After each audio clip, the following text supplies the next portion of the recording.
Welcome to the Divine Counsel Worldview podcast. In this episode, we are going to once again open up our email address. That's questions.dcwp@gmail.com and answer some of the questions that have come in lately. I appreciate, again, the thoughtfulness that has gone into your questions. And when I read them, I think, oh, good, we get to talk about this. So that's where I'm coming from. And thanks again, Mike, for joining me in this. What we'll do is I'll read the question, or I'll summarize it based on sometimes the length of what we got. But then we'll give you our best shot and kind of play it out.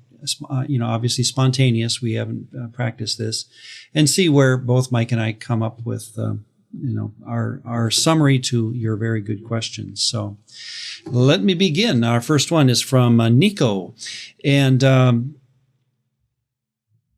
he has several questions, and this one he phrases this way, and he asks me personally, but Mike, I think you could jump in as just as easily. You mentioned in the Two Powers of Heaven podcast, that was somehow back again, who knows where in Genesis there, that in Revelation, worship is given to Yahweh and Jesus, quote, the one seated on the throne and the Lamb. That's in Revelation at the end of chapter 4, I believe.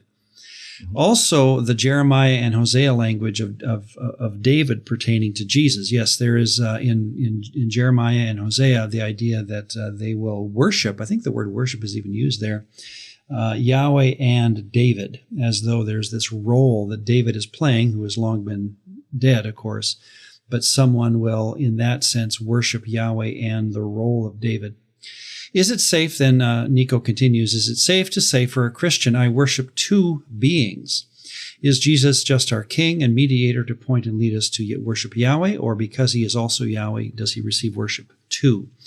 Great question, at least opening up a huge can of worms, shall we say, in the most theologically respectful sense. Here's how I would phrase the question or summarize it. In Revelation, worship is given to, quote, the one seated on the throne and the Lamb. Is it safe to say that we worship two beings? Is Jesus just our king to lead us to worship Yahweh, or does Jesus receive our worship as Yahweh? Again, much has been written on this. I just picked up a book at a half-price used bookstore in town here, Larry Hurtado's book that he wrote in 2017, just before he passed away, I believe. I'm not sure exactly the year Dr. Hurtado died, but I had been keeping up with his views ever since 2003 or so when it comes to the worship of Jesus. If you've never read Dr. Larry Hurtado's works, I'd recommend them. He's an evangelical, taught over at Sheffield or I forget the British or Irish school he was at, but very good writer and committed to the truth of Scripture, and his expertise as it developed over the years became Christology, early Christology, and specifically this question: how did Jesus, in that early view of monotheism that was so rich and deep among pious Jews of the Second Temple period, how could you go from a monotheism to a worship that's very open and unsecretive, worship of Jesus, right? So in fact, one of his books is entitled, How on Earth Did Jesus Become a God? Which is playing off the idea, of course, of worshiping Jesus alongside Yahweh, or at least how does that work, right? So, and many discussions within his book about what constitutes worship. Is singing a song to a person an act of worship? Is praying to Jesus an act of worship? And so forth and so on. And so he wrote extensively on it, as many have continued even today. So here's my quick summary of an answer. Again, even as I wrote this, Mike, I'm thinking, Mike's not going to agree with me. So we'll see where you come up with this. I do not see why a Christian should be hesitant. Let me say it again. I do not see why a Christian should be hesitant to say that they worship two persons.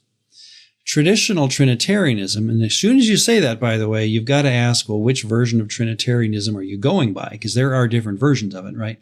But traditional Trinitarianism, from what I understand, posits a distinction of persons within a single essence of Godhead. leading to a separation of two beings, at least on the level of persons. And I know we get into what is a meaning, an ontological meaning of person versus essence and all that sort of thing. Mm-hmm. But when it comes to, and for me, by the way, Mike, this is, again, very practical, because when I go to church on Sunday, it's amazing the number of songs that our church, which is very modern in its worship style, the number of songs that worship Jesus and only Jesus is very stunning to me theologically. And nothing wrong with that. I'm just amazed when I look at the words and I think about this as a theologian. Most of the songs are directed to Jesus. And by implication, I'm suspecting the writer of the song, or at least I'm hoping this, is wanting us to worship Yahweh as well, right? And so anyway, that comes to mind. Let me say one more thing, and then I'm going to throw it to you. That said, what I just said about worshiping Jesus and Yahweh as two separate persons, I also find it, this is me now talking, I also find it important to listen to Jesus' insistence when he was here on earth that he came to, quote, do the Father's will, and, quote, I can do nothing by myself. Those kind of phrases, and they're all over, right, the synoptics, that kind of language. So my recommendation is that the story of the Bible finds Jesus being given authority by Yahweh and ultimately giving it back to him, 1 Corinthians 15, and that when I worship Jesus, and I think this is brought out in Revelation 4, I'm worshiping him who sits on the throne and the Lamb, that's Jesus, and I'm worshiping thus two beings, and I wouldn't be even hesitant in the New Testament era to say it that way. If someone said to me, coming out of a Christian worship service in a villa in Rome, right around the days of Paul, were you worshiping two beings in there? I would say, yeah, I'm worshiping Yahweh, the God of Israel, and I'm worshiping the Messiah whom he sent. And yeah, that in other words, I think that's how they would have said it. And we're not even bringing in the Holy Spirit yet, I realized, in this conversation. But anyway, just, and I've thrown a lot at you there, Mike, but take a jump at what I've said. I think, one, like, part of the difficulty is that there's always these different definitions of monotheism. And then we're already working a little bit from our heels, because monotheism wasn't even a term back then. Right. And so we got that to complicate things of what do we mean by monotheism. And even when you and I were getting ready to talk a little bit about the two powers doctrine and all the other reading materials, even the books that we were reading, they were defining monotheism very differently depending on what era and what materials that they were basing things off on. So, like, for example, some of them would caveat the word monotheism with, are we talking about a strict monotheism, meaning there's only one being, one God, and that's it? Like, that's all we're ever talking about. Or are we talking about a complementarian type of monotheism, where there is almost that you have two powers or even two Yahwehs, and yet they are, in some sense, not in competition to each other. They are actually complementing one another. And I think even Dr. Heiser was in that kind of grouping of a Yahweh in heaven and a Yahweh on earth, and that it was still Yahweh. And so I think that needs to be kind of, I guess, sussed out, if I were to use a Gen Z term for it. I guess what I would say is, are we worshiping two beings? In the modern Trinitarian sense, I would probably say no. Because, and we've had this discussion before, people can go back to those episodes about especially the two powers.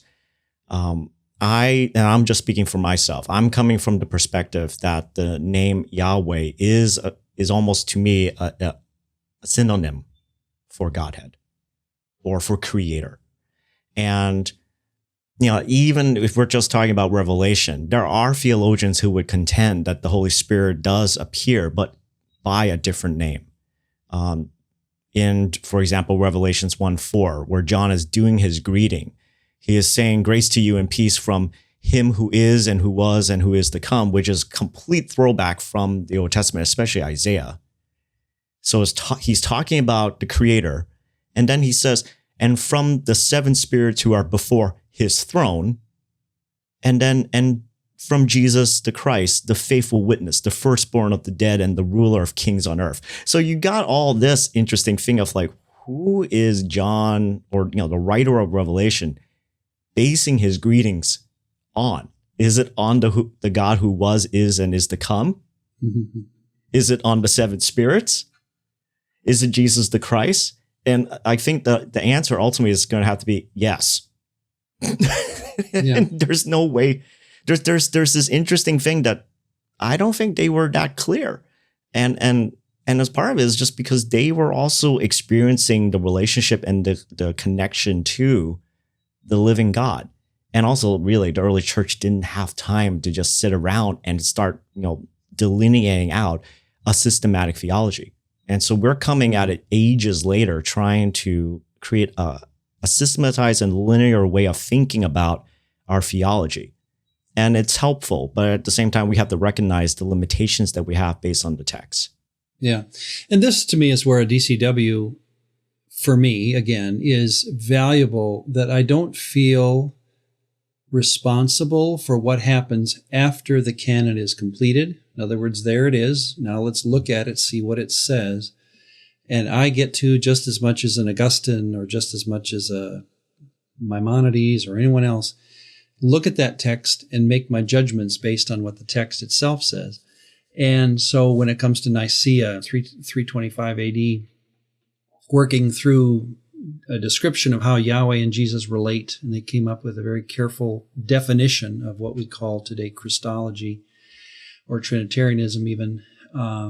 Do I feel, now I have to choose my words carefully. Am I indebted to what they came up with? No. Am I thankful for what they came up with? Yes.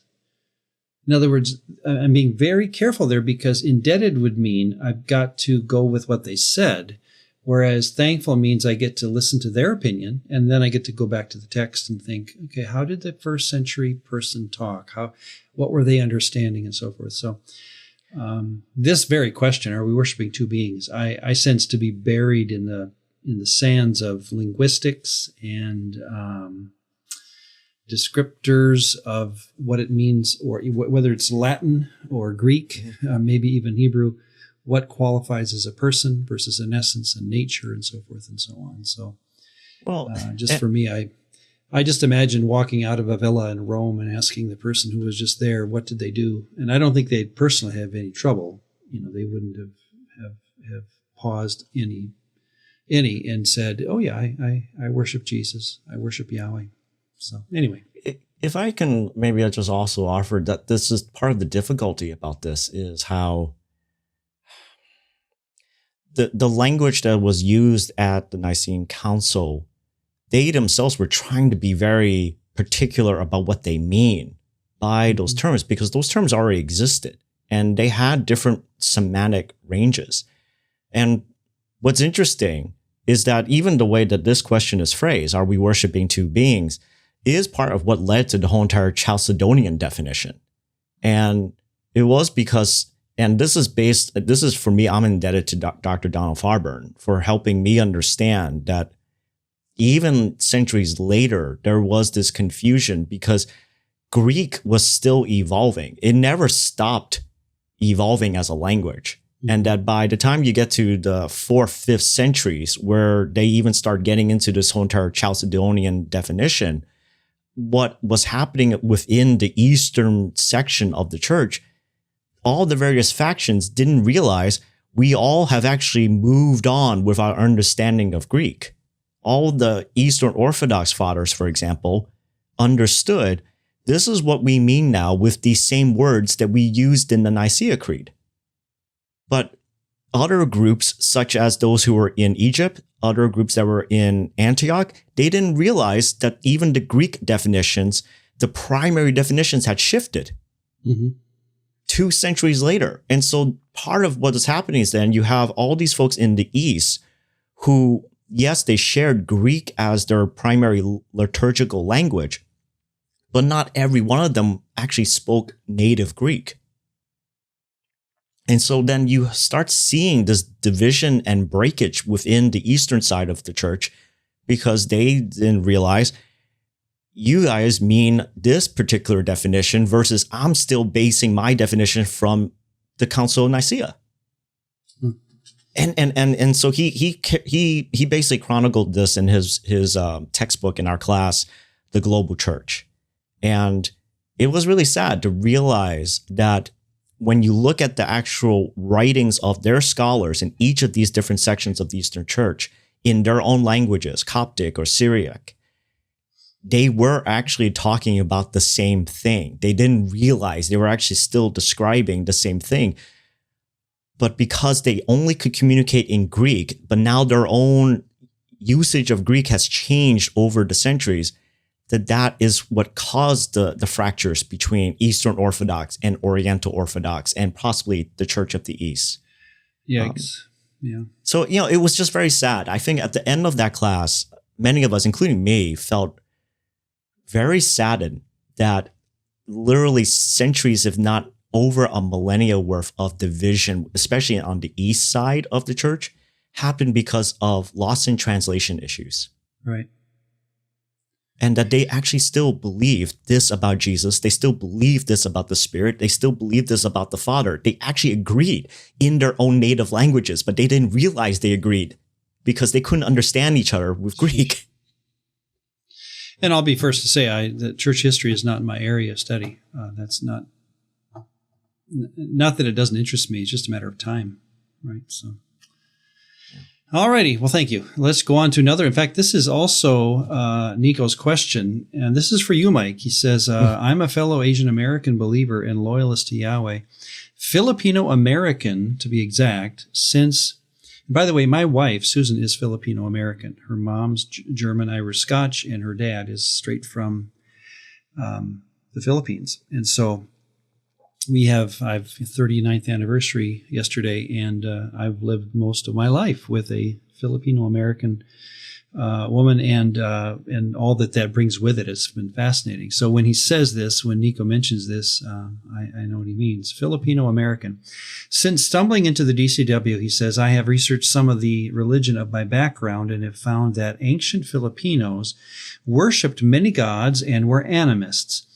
The main god that ancient Filipinos followed is a god named Bathala or Bathala or Batala, and he is modeled as the creator and the father of the world, kind of a false Yahweh figure. I wonder what your thoughts and findings of Chinese gods and traditions are. In Filipino culture, we often leave food out for our deceased family members and pray and talk to them. Any thoughts there? I have to throw this to you. Well, so I find it interesting, right? That, well, one, I totally understand where he's coming from about leaving food out, because that is actually a common practice, at least within Chinese culture of what I've experienced, where we have a particular day that's essentially called Qingming, which is the Day of the Dead, where collectively a lot of Chinese families would be visiting the graves and cemeteries to essentially pay honors and respect to, their deceased ones, their loved ones.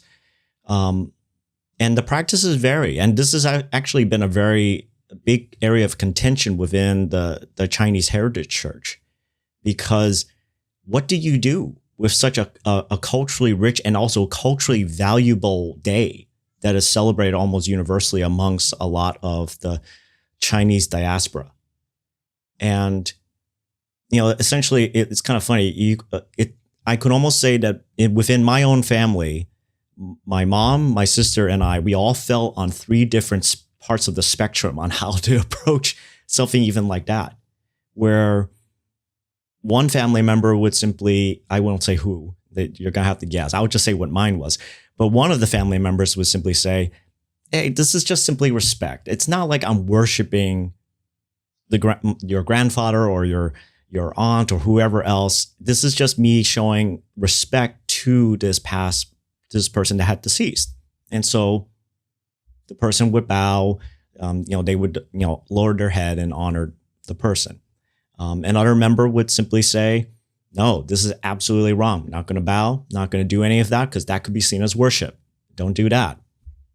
I landed in the area of, I'm not bowing my head, but I will close my eyes and I will pray to my God in acknowledging, thank you for this family member. Thank you that this person came here to the States, and thank you as well. Like, I'm praying to my own God about this, but I'm not doing the externalizing the practices that other people could mistake that I am actually doing some sort of Chinese worship practice. And so, like, I think the reality is the reason why there's even such a spectrum is because these are cultural issues that have to be very handled with a nuance and also sensitivity. Because in my experience, families have fractured over the smallest things like this because it is taken as immense disrespect. And they don't quite understand what are the stipulations of Christianity. And so there is this big, again, we were just talking about miscommunication, of lost in translation issues. This is an example of that happening within the Chinese Heritage Church a lot, where families have literally been broken apart because of very rigid following of particular practices. And opportunities of sharing the gospel, of loving the family members, actually showing them who Jesus is, are lost because all of a sudden there has been such a large offense done in the eyes of the family. And so I think there has to be a sensitivity when we're talking about these kind of very deeply ingrained cultural issues. When it comes down to the particulars about the main god of the ancient Filipinos, I don't know too much about this particular god, I would say. However, what I would say is that, I found it interesting. He said, this is a false Yahweh. I would agree. But at the same time, I also wonder, culturally, missionary-wise, how would you be able to use that to pivot the conversation towards the actual creator God? Yeah, you'd have to, it'd be a different way of thinking, because you have to now convince them that Bathala is not the creator and Yahweh is. Or even somehow, and this is a little bit where sometimes people would get a little uncomfortable with this. But again, this is related to church theology and church history in particular. One of the missionaries were in England. This was in the early days of the Western Church. And essentially their practice was going around to all the pagan, Anglo-Saxons and burning their tree and their temples and everything else like that to the gods they were worshiping. And eventually the Bishop of Rome essentially wrote to these missionaries, here's a thought. How about you don't burn and destroy the temples and homes and houses and killing the people, and instead learn their culture and somehow use their culture stories to say, you have these stories about a creator God, or you have these stories about a God that saved the people. Well, guess who the real name of that God is? Yeah. And use that as a bridge to actually communicate the gospel. And that over time, hopefully the old memories of these old religious practices will die out and they will be fully worshipers of Jesus the Christ. Yeah. Like it was a long process of discipleship, essentially, instead of just forcing conversion. A part of me wonders if that is something that maybe we, even as Protestants, need to kind of reconsider. Yeah, because we have to tip our hat to those who are in the field and know their people better than we do. Yeah, exactly. To evangelize. So, I mean.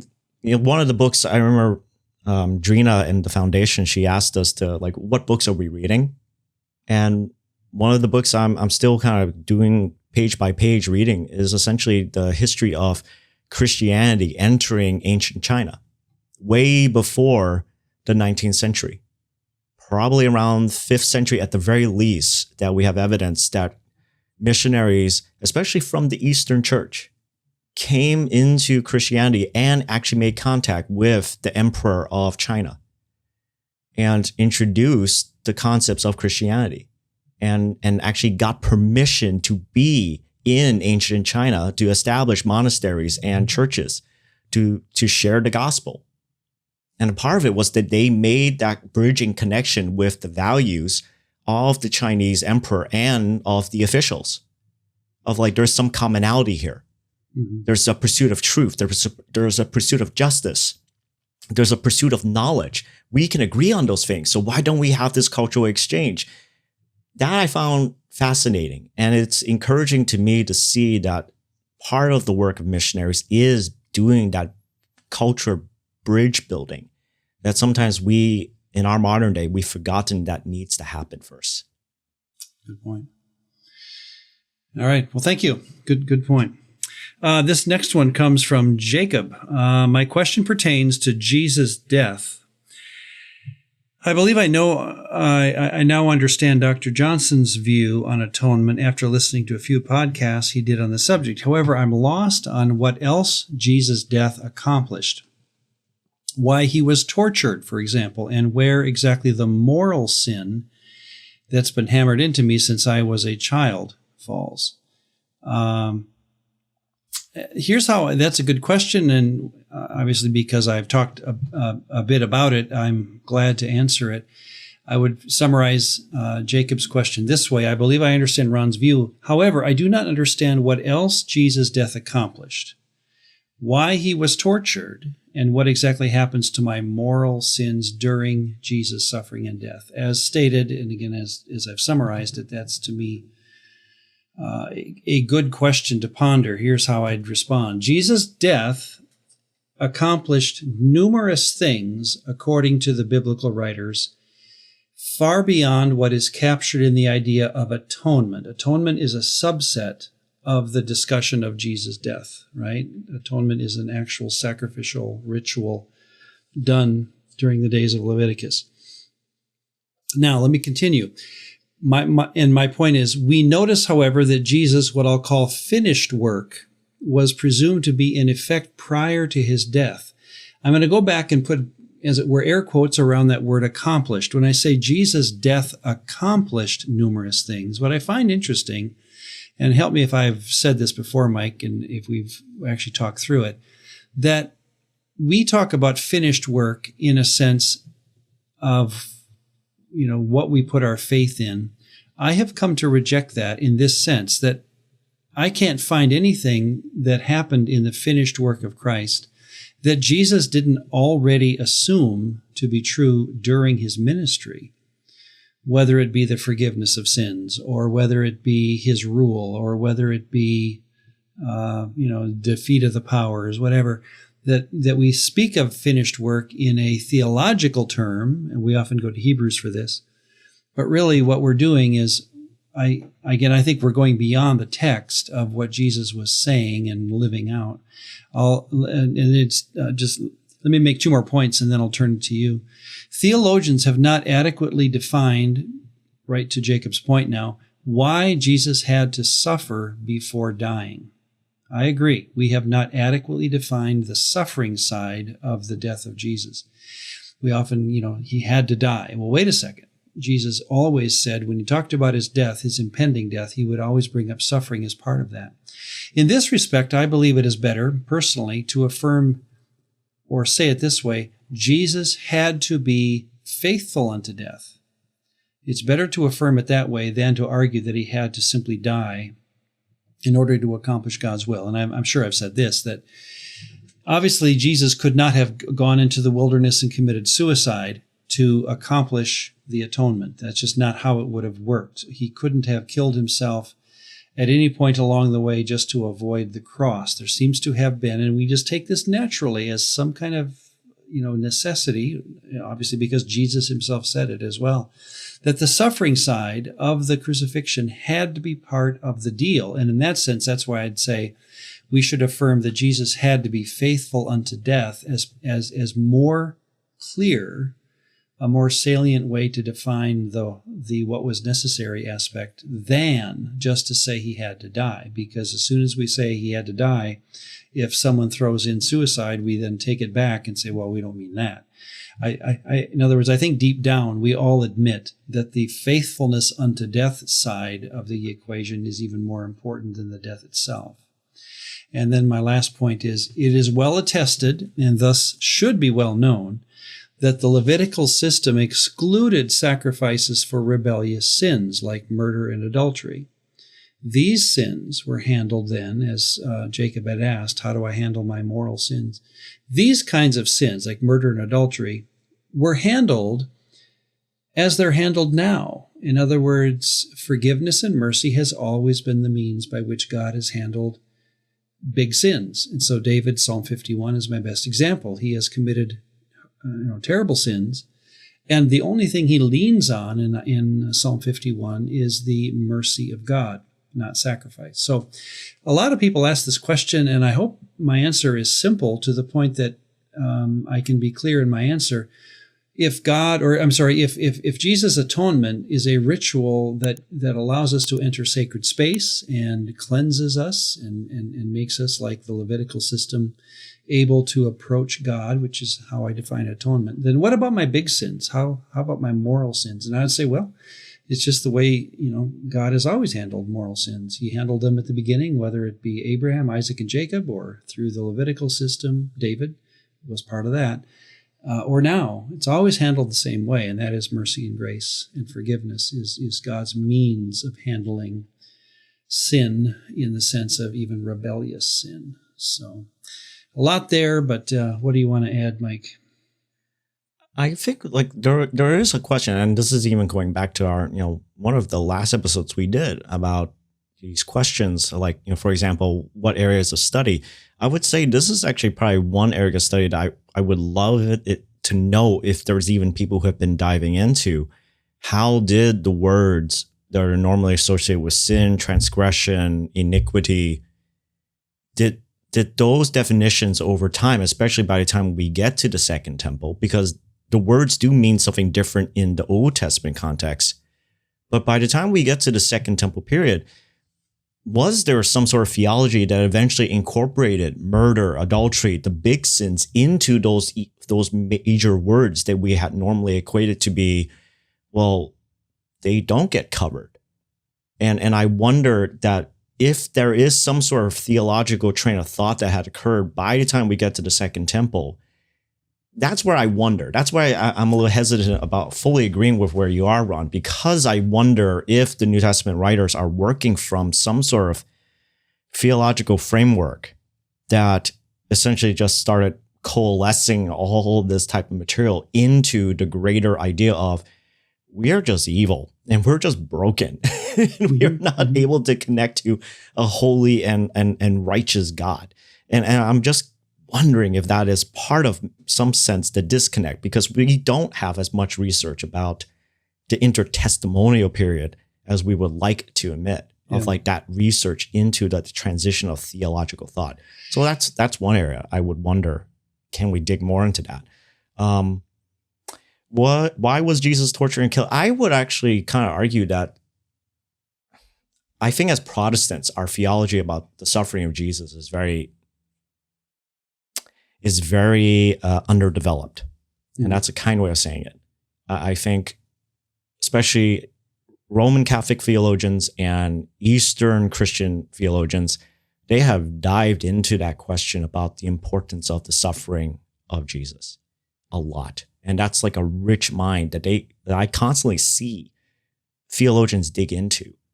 And I think that is an area of study for Protestant and evangelicals in particular that we are now just starting to look into more because of books like the book of Job and trying to understand, well, what is the role of lament? What is the role of imprecation? Why is it okay that Job was able to talk directly to God and demand God to give him an audience? And why was it okay for Job to say things that sound almost blasphemous, but it's not quite there? and yet at the end, God says outrightly, Job is the only one who spoke rightly to me. And you three friends spoke about me. And so you better ask Job to pray for you, sacrifice something for you, because I'm really angry at you three. I think just honestly, we as evangelicals just haven't thought too much about the suffering because we're uncomfortable with the suffering of Jesus. We like the idea that his death is finite, but the fact that he experienced suffering suffering that is worse than probably most of us will ever experience. And yet there is something about him experiencing suffering that highlights how real of a human being he was. And that itself is an area that is really weird for us to consider, that he actually was a real human being too. Right. All righty. Yeah, thank you. Let's move it on to, this is a question from Craig. It had to do, and it's, let me summarize it. The question of the temple, Jesus cleansing the temple. And to summarize it, I am going to just summarize it with my own slide of again, how I summarized his longer question. When it came to Jesus cleansing the temple, this is in John 2, was Jesus actually angry? That's a good question. How many times did he cleanse the temple? Some think twice. How does Jesus' view of Torah relate to Jesus' view of the temple?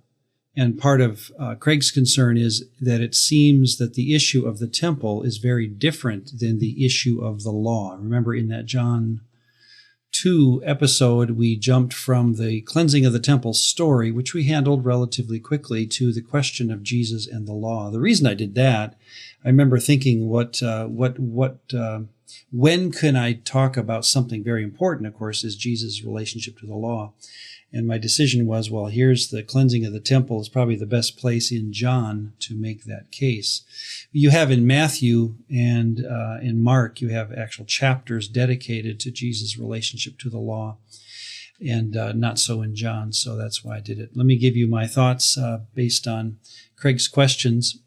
Jesus may have cleansed the temple twice. That would be John 2 early, Matthew 21 late, or just once. You just conflate those two stories together, and the same event is referenced differently by John as compared to Matthew. And John puts it completely out of order, shall we say, and puts it early just to show a theme that's going to be developed, shall we say, later, or something like that. So there is debate among good Christian scholarship on whether Jesus cleansed the temple twice or once. He may have been angry or merely theologically offended. How's that? Whether or not he was angry, to me, our Christology can handle either situation. He could be red-faced and, beside himself in anger. That's fine to me, because that's how humans act. And, or he could hit, most videos show of Jesus rather stately in his creating a whip and driving them out, as though that's how God in the flesh would act. So I would recommend whether or not he was angry is an issue that either view of your anger or how Jesus showed it could be handled by our Christology. But let me just say it this way. When it comes to the issue of law, I do find it interesting that of the traditional 613 mitzvahot or commandments listed out in rabbinic Judaism, that's again a very later, it's not a biblical concept, but coming out of Judaism, coming out of the 70 AD destruction of the temple and what develops as what we call rabbinic Judaism, the very famous list of 613 commandments.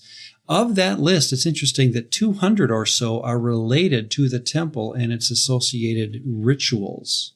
So about a third. You would not think that, right? Because coming out of 70 AD, when there is no temple, why would you create all these laws having to do with a temple that doesn't exist? And so I sense that what they're doing there is saying, here's what we will do in application to what we were told back in Torah. My point is, and I'll let it go at this, this again to summarize what I did with Jesus and the law in John 2, is that Jesus saw both the law and the temple, however you want to place importance on either one of them, they both pale in concern or in relationship to allegiance to Yahweh. So you can have law or not. You can be pre-Exodus 20 or within Exodus 20. And you would still be, in Yahweh's opinion, facing the question of which Elohim are you worshiping. Same with the temple. You can either have a temple or not. And 586 is a good example of what do you do when you don't have a temple? How are you going to get along with a God who has a house that's now destroyed?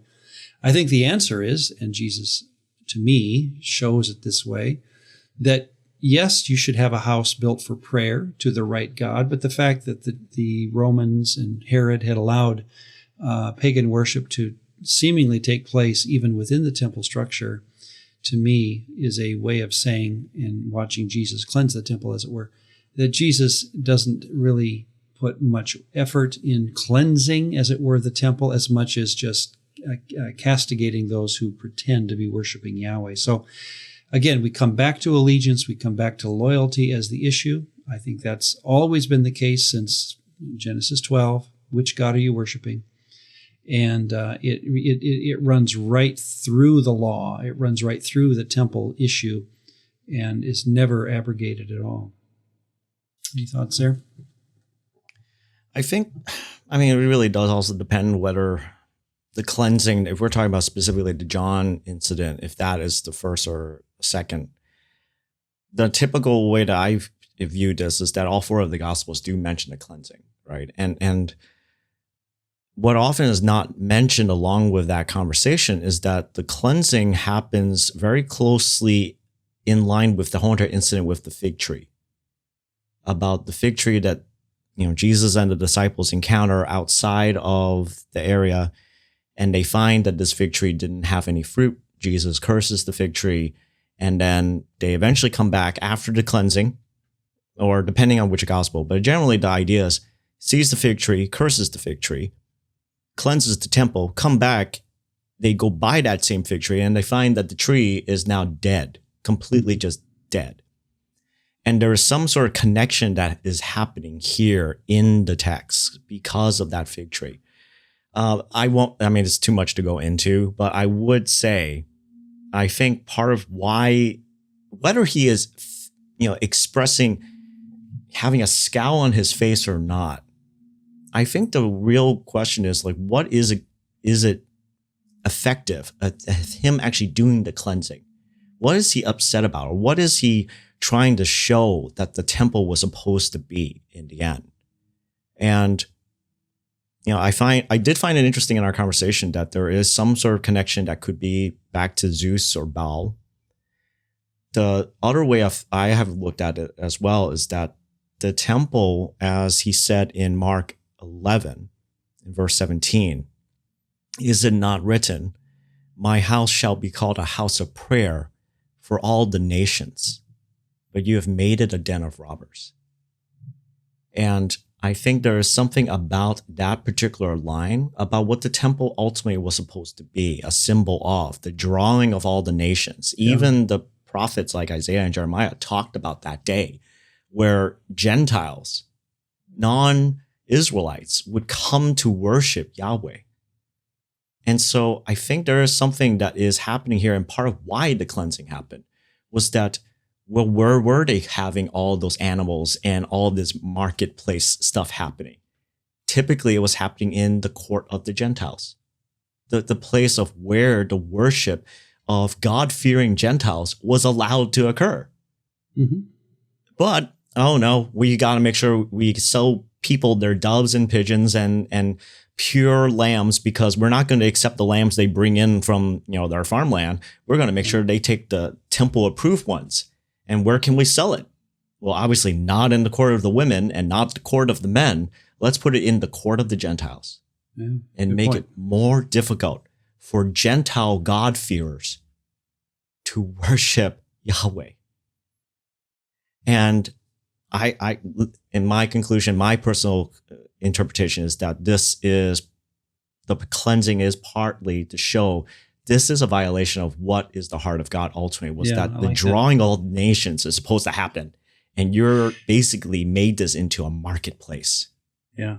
It would have an application in my memory of someone who, not related to our family, she admitted her goal every year has always been to have the perfect Thanksgiving meal for her extended family. And she was so intent on getting that perfect meal and the place settings set up and everyone sitting in the right spot. And it became a burden on the people, and she never got that perfect Thanksgiving meal. There was always something wrong, right? And looking back, she admitted, I should have just cared about the people in the room and not worried about the meal. And I think kind of like that is where you're going with this, that God is saying, if you'd care about the Gentile, you wouldn't make him buy a certain animal. You just let him pray, right? Just let him pray. And so what they've turned it into is a carnival of sheep selling that took away from the very point of why the temple was there. Yeah, and it jives with even what Jesus says in John about zeal for your house will consume me. Because in the end, it was supposed to be a house of prayer, right? Not just of the Jew, of the Gentile too. Yep. Okay, we turn to our last question for this episode. It's from Daniel. What are the personal views of Mike and Ron, you guys, as it pertains to Yahweh's initial disinheriting of the nations, and how that relates to modern nation states? Are these Elohim rulers good or bad, and have they possibly changed course as other Elohim have? Here's how I would phrase that question, kind of taking it exactly the way that Daniel said it, but I'll put it into a specific question here. What are your views pertaining to Yahweh's initial inheriting of the nations, and how it relates to modern nations? Are present Elohim rulers good or bad, and have they possibly changed their ways over time? That's how I'm understanding Daniel's question. And this is a good question. I think, again, it gets into, as we said, I think in a previous Q&A, this is one of those questions that should be on the mind of anyone in graduate school who's looking for a paper or an academic road to go down when it comes to the discussion of a DCW that needs to be talked about, because there is no clear answer. In fact, let me give you my answer, Mike, and I'm going to lean into the difficulty of the question here. I believe that Paul himself was not sure himself how the gods of the nations, thinking of, again, when we say that, I mean Deuteronomy 32 and Psalm 82, the gods of the nations. He was not sure probably how the gods of the nations were showing their authority in his present day, because think of it, he's living in a time when plural nations had largely given way to a single Roman Empire or republic. And so what had happened between Genesis 11 and Paul is that now we don't have nations anymore. We don't have a Moab, an Ammon, an Edom, Assyria, and those kind of things. We have now a huge empire, and it goes all the way up into Britain. I mean, it's way up there, right? And that this is serving, as it were, not just a single deity, but certainly a pantheon of gods. So I just think that Paul himself would have been interested in this question, because times when you say modern, well, for him, this would have been a question for him. How do the gods work in his day? Let me go on. There is no reason to believe, I would say, that all gods given nations in Genesis 11 were evil or bent on disobedience. There's no reason to believe that all of them were evil. Some were likely, in my estimation, good.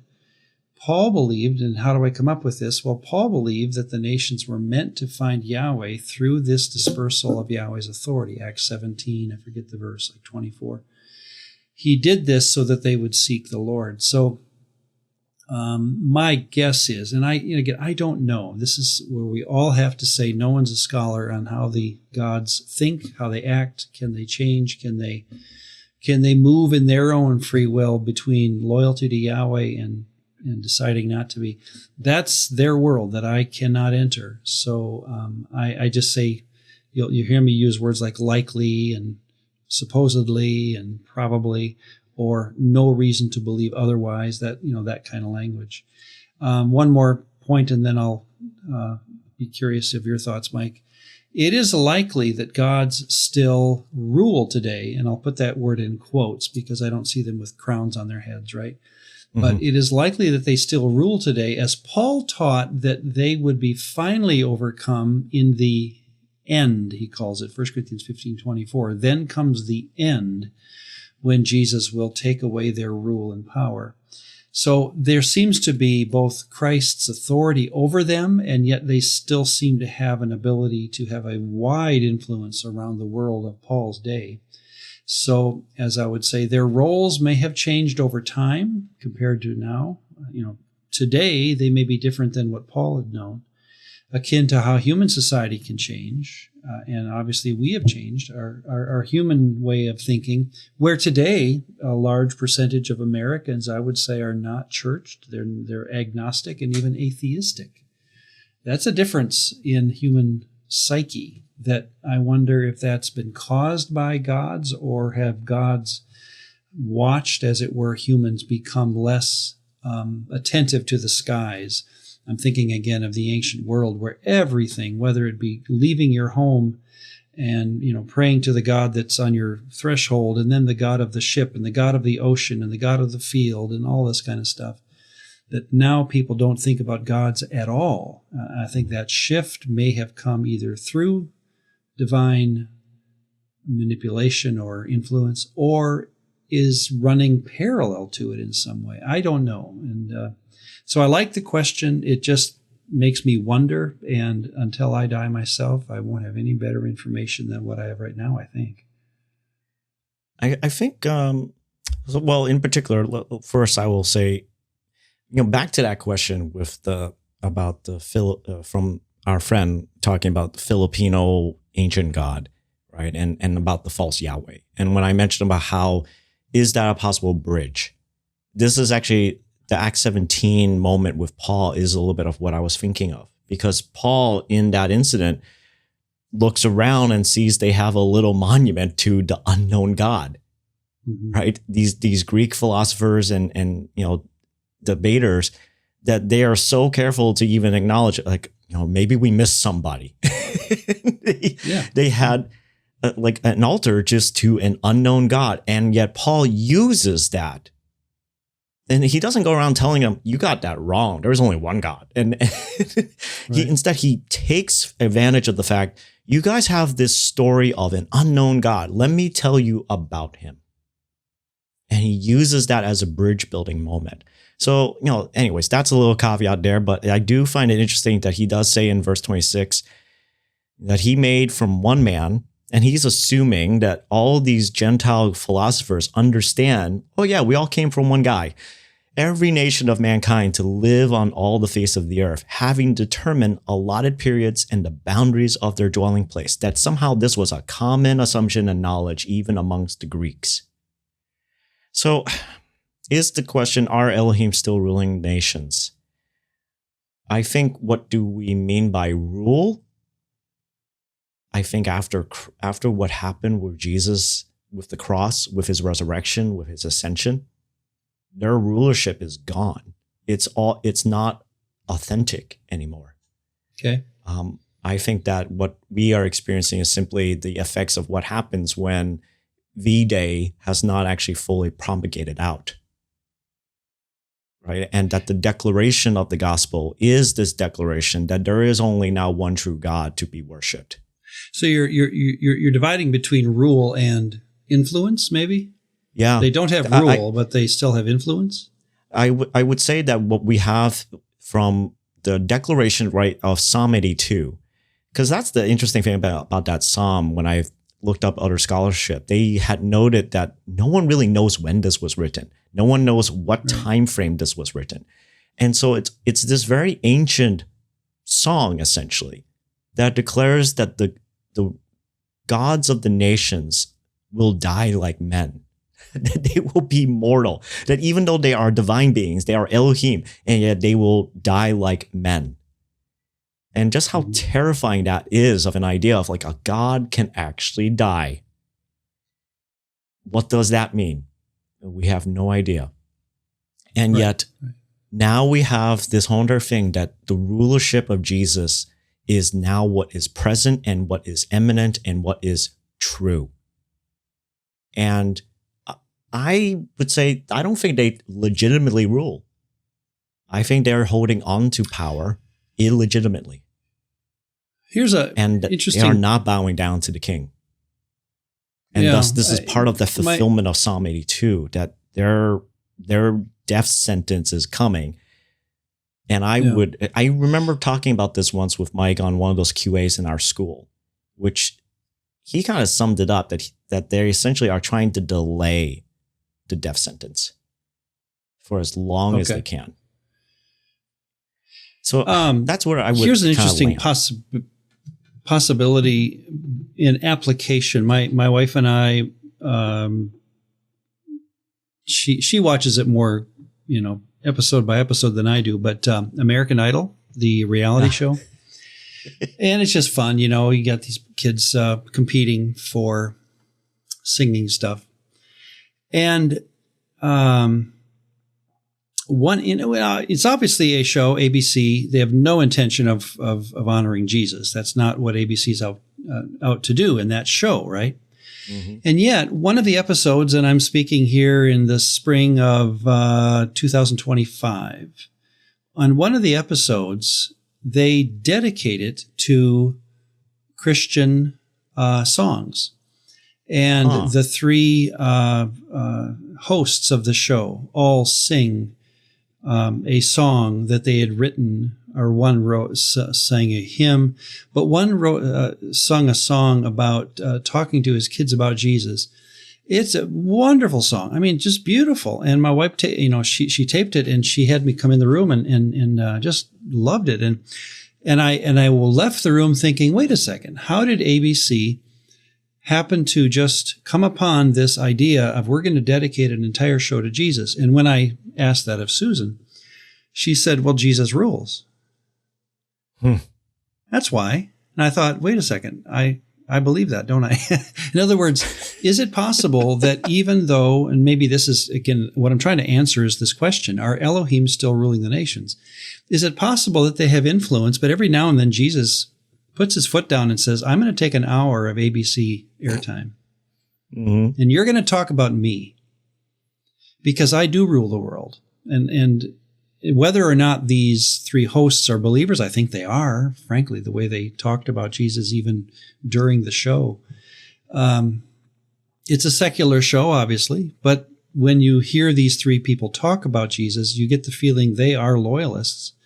And so maybe Jesus said in his sovereignty, I'm going to take an hour of airtime, prime time, and make it about me.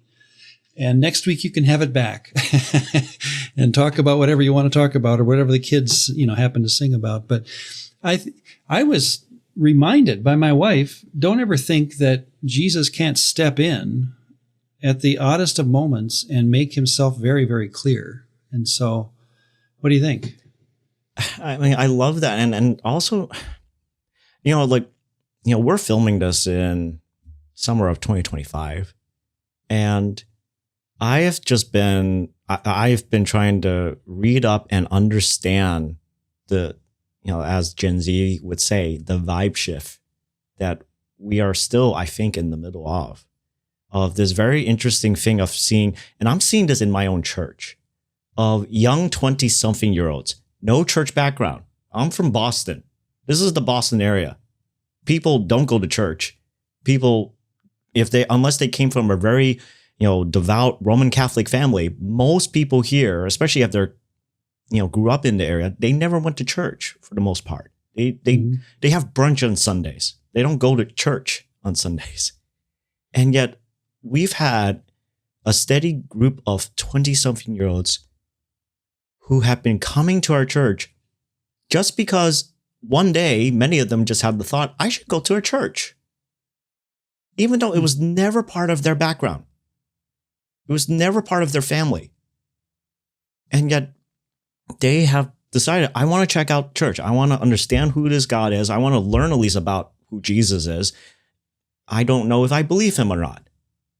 And yet they have been showing up. And all I can say is, God can still move, even in the midst of,